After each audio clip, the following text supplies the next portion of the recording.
नमस्ते, मी Pallavi. Simply cooking with पल्लवीच्या किचनमध्ये तुमचं खूप आणि खूप मनापासून स्वागत आहे.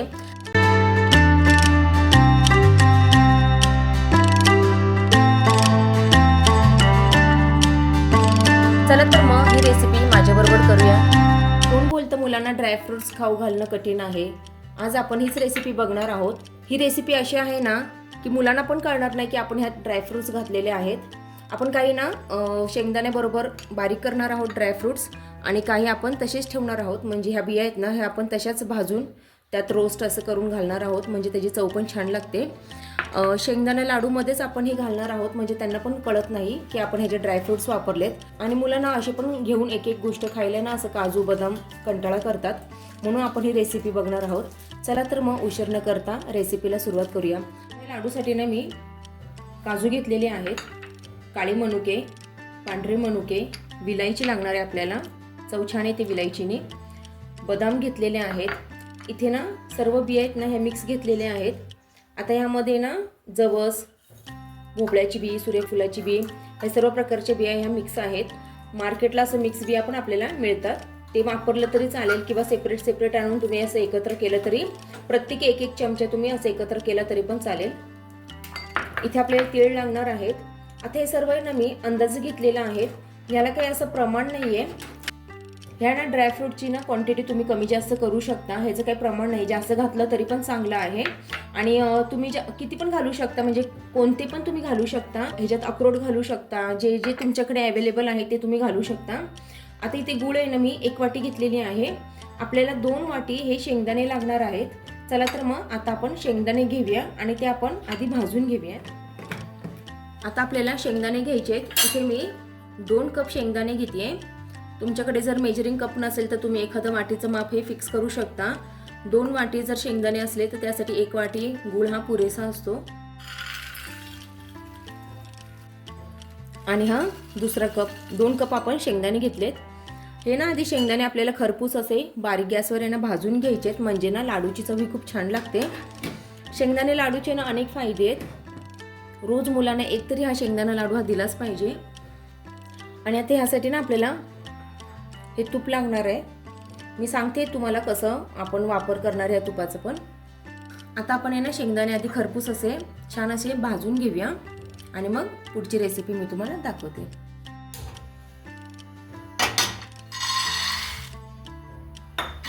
आपल्याला हे शेंगदाणे आहेत ना मीडियम टू हाय फ्लेमवर आहे ना छान असे भाजायचे आहेत. जर गॅसची फ्लेम तुम्ही फास्ट केली आणि शेंगदाणे भाजले ना ते ना खरपूस असे भाजले जात नाहीत. वरून काळे होतात आणि आतून ना ते पांढरेच राहतात किंवा ते खरपूस असे कुरकुरीत भाजले जात नाहीत. म्हणून आपल्याला आहेत ना हे मीडियम टू हाय फ्लेमवर बारीक गॅसवरच हे छानपैकी असे भाजून घ्यायचे. 10 ते 15 मिनिटं झालेली आहेत. आपण शेंगदाणे छान असे खरपूस भाजून घेतलेले आहेत. तुम्हाला मी दाखवते. खूप पटकन याची अशी छान अशी साल अशी निघत आहे. इथपर्यंत आपल्याला भाजून घ्यायचे. आता आपण ह्याला काढून घेऊया म्हणजे ते गार होतील. आता ह्या पॅन मध्ये ना आपल्याला हे सर्व भाजून घ्यायचं आहे.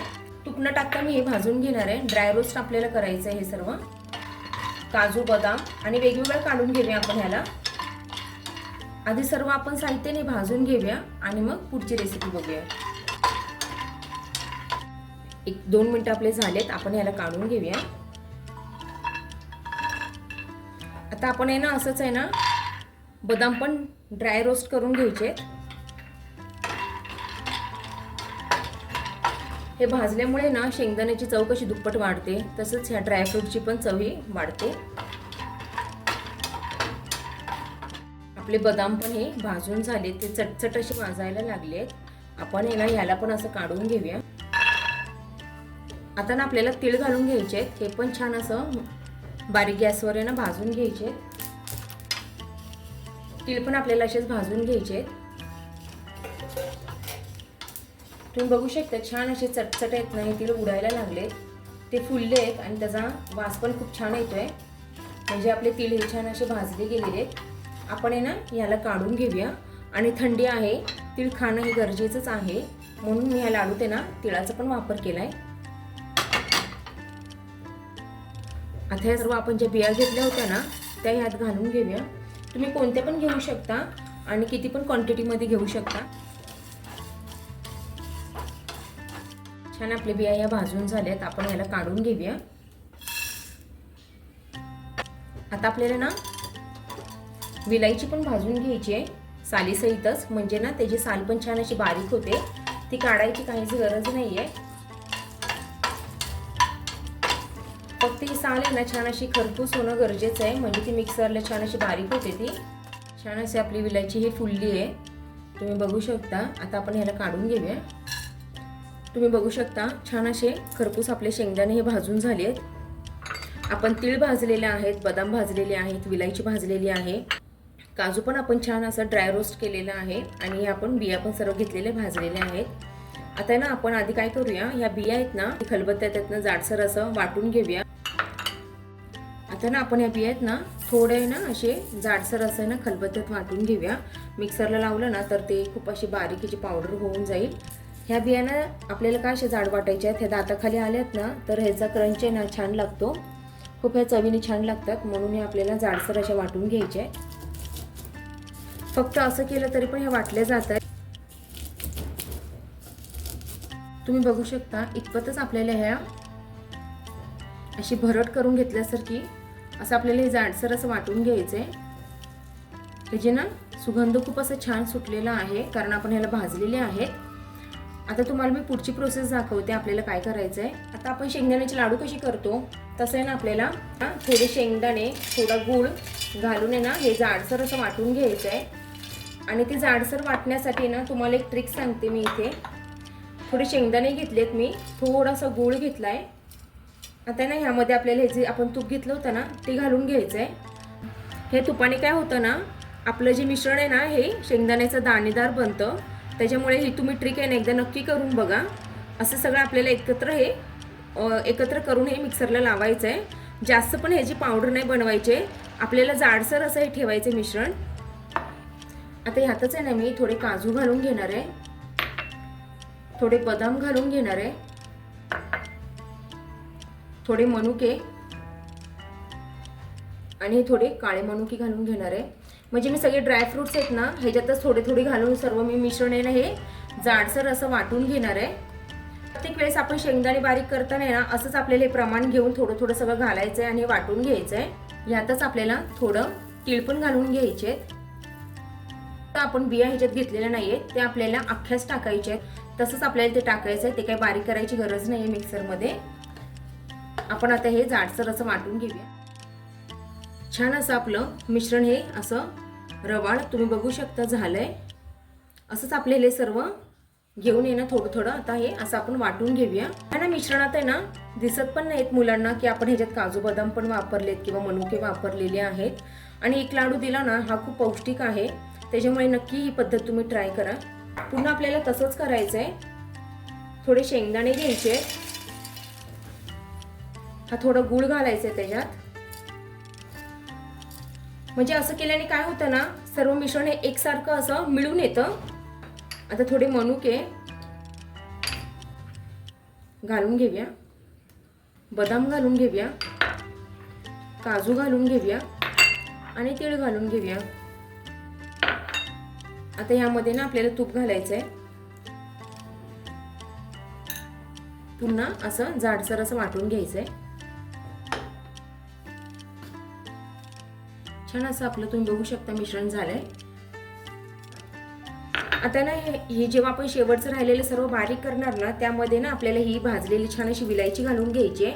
आणि हे मिश्रण ना आपल्याला खूप असं बारीक करून घ्यायचंय, म्हणजे काय होतं ना त्याने ना लाडूला बाइंडिंग येतं चांगलं आणि छान असं त्या लाडूला तेल सुटतं.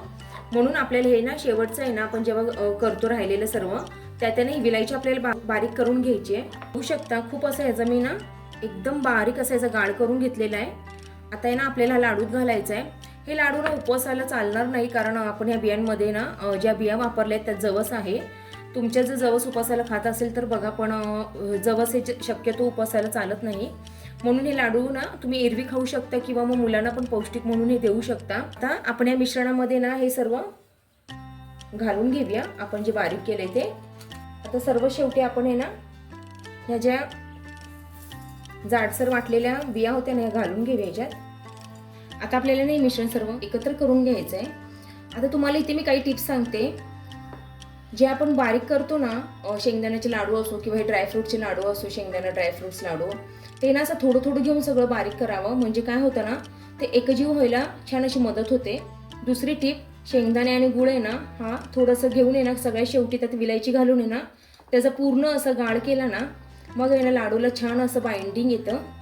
तिसरी टिप, तुम्ही जर या बिया अशा जाडसर वाटल्या ना, तर ते ना दाताखाली आल्यावर छान पण लागतात आणि त्याची चव आहे ना ही अजून क्रंची अशी लागते. अशा काही काही टिप आपण जर लक्षात ठेवल्या की लाडू ना हे खूप छान होतात आणि मुलं हे अवश्य खातात. पण जी बारीक केली होती ना विलायची, त्याचा सुगंध ना लाडूला खूप छान असा येतोय. आता आपण याला बांधून घेऊया. तुम्ही बघू शकता छान असा जो गोळा होतोय, मुटका होतोय, म्हणजे आपलं मिश्रण हे लाडू बांधण्यासाठी तयार आहे. जर तरी पण तुमचे लाडू जर बांधले जात नसतील किंवा ते जास्त असं जाडसर वाटत असेल तर एकदा मिक्सरला फिरवा, नाहीतर मग तुपाचं प्रमाण थोडं वाढवा. तूप आहे ना वितळून त्यात घाला, म्हणजे लाडू हे छान असे बांधले जातील. चला तर मग आपण हे लाडू बांधायला चालू करूया. इथे आपण सर्व लाडू हे एकसारखे असे बांधून घ्यायचे. तुम्ही बघू शकता छान असे बांधले जात आहेत. त्याला तेल पण छान असं सुटलेलं आहे. सर्व लाडूंना आपण असेच बांधून घेऊ. मुलांना ओळखायला पण येत नाहीत की आपण ह्याच्यात त्यांना सुकामेवा घातलेला आहे. हे लाडू ना तुम्ही नक्की एकदा ट्राय करा. आपले सर्व लाडू हे बनवून तयार आहेत. जर तुम्ही हे प्रमाण घेतलं ना लाडूचं, तर त्यामध्ये ना जवळजवळ 15 ते 16 लाडू हे बनवून तयार होतात. ही रेसिपी तुम्हाला आवडली असेल तर नक्की लाईक, शेअर आणि सबस्क्राईब करायला विसरू नका. चला तर मग भेटूया अशा एका छानशा नवीन रेसिपीमध्ये. तोपर्यंत बाय.